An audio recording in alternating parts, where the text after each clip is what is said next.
भानगढ़ की रहस्यमयी कहानी। राजकुमारी रत्नावली और तांत्रिक की अंतिम मुलाकात। भानगढ़ फोर्ट राजस्थान के अलवर जिले की अरावली पहाड़ियों के बीच बसा यह किला आज भी रहस्य, प्रेम, घृणा और शाप की कहानी अपने खंडरों में समेटे हुए है। कहते हैं कि सूरज ढलते ही यहाँ की हवाएं भी धीमे धीमे फुसफुसाने लगती हैं, मानो सदियों पुरानी अधूरी कहानी सुनाना चाहती हूँ। यह कहानी है राजकुमारी रत्नावली और एक तांत्रिक की, एक ऐसी मुलाकात कि जिसने पूरे भानगढ़ को हमेशा के लिए बदल दिया। राजकुमारी रत्नावली सौंदर्य और बुद्धिमत्ता की प्रतिमा। भानगढ़ के राजा की इकलौती पुत्री रत्नावली अद्भुत सौंदर्य की धनी थी। उनकी आंखों में ऐसी चमक थी कि जैसे पूर्णिमा का चांद धरती पर उतर आया हो। पर उनकी सुंदरता से भी अधिक प्रसिद्ध थी उनकी बुद्धिमत्ता। राज्य के बड़े बड़े विद्वान भी उनके तर्क और समझ के आगे नतमस्तक हो जाते थे। दूर दूर के राजकुमार उनसे विवाह का प्रस्ताव लेकर आते, पर रत्नावली का मन अभी स्वतंत्र था। वह विवाह से अधिक राज्य और प्रजा के कल्याण में रुचि रखती थी। तांत्रिक सिंधु सेवड़ा की नजर। भानगढ़ के बाहर घने जंगलों में एक तांत्रिक रहता था, सिंधु सेवड़ा। वह काले जादू और तंत्र विद्या में पारंगत था। कहते हैं कि वह प्रकृति की शक्तियों को अपने वश में कर सकता था। एक दिन महल की बालकनी से रत्नावली को देखकर वह उस पर मोहित हो गया। पर यह प्रेम नहीं था, यह अधिकार की चाह थी। वह राजकुमारी को पाने की जिद में अंधा हो चुका था। उसने ठान लिया कि चाहे जैसे हो वह रत्नावली को अपना बनाकर रहेगा। जादुई इत्र की चालाकी। एक दिन राजकुमारी की दासी बाजार में इत्र खरीदने गई। तांत्रिक ने यह अवसर देख लिया। उसने गुप्त रूप से उस इत्र की शीशी पर मंत्र फूंक दिया। उसका इरादा था जैसे ही रत्नावली उस इत्र को लगाएंगी वे उसके वश में हो जाएंगी और उसके पास चली आएंगी। लेकिन रत्नावली केवल सुंदर ही नहीं, अत्यंत चतुर भी थी। जब दासी इत्र लेकर लौटी तो राजकुमारी ने शीशी को हाथ में लिया और जैसे ही उसे सूंघा तो उन्हें कुछ अजीब सा आभास हुआ। उन्होंने तुरंत अपनी योग विद्या और ज्ञान से समझ लिया कि इत्र में कुछ अनिष्ट है। उन्होंने बिना देर किए वह इत्र एक पत्थर पर फेंक दिया।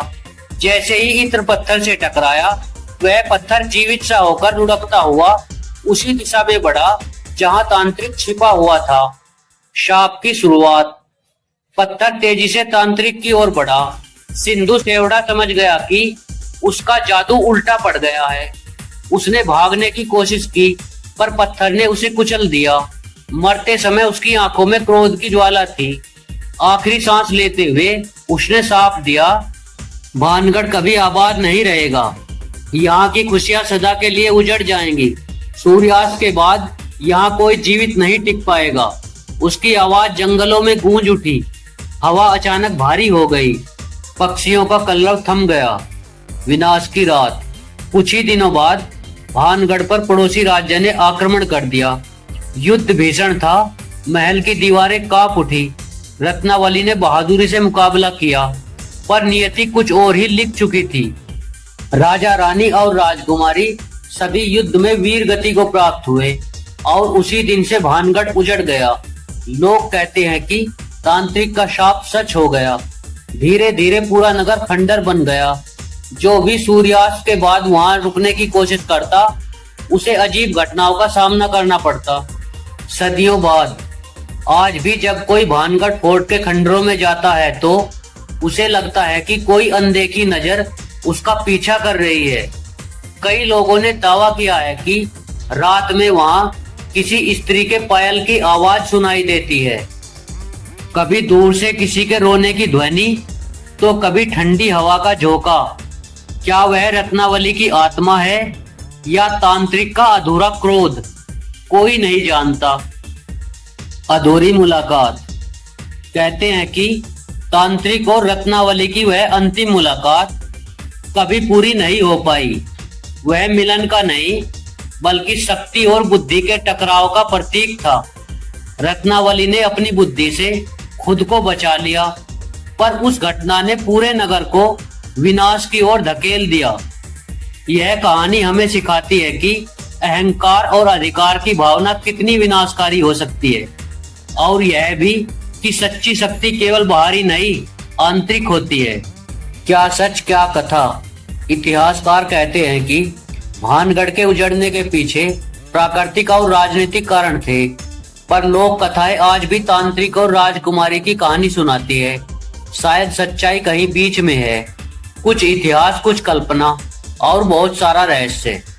जब अगली बार आप राजस्थान जाएं और दूर पहाड़ियों के बीच बसे उस खामोश किले को देखें, तो याद रखिएगा, हर खंडर के पीछे एक कहानी होती है और कुछ कहानियां कभी खत्म नहीं होती।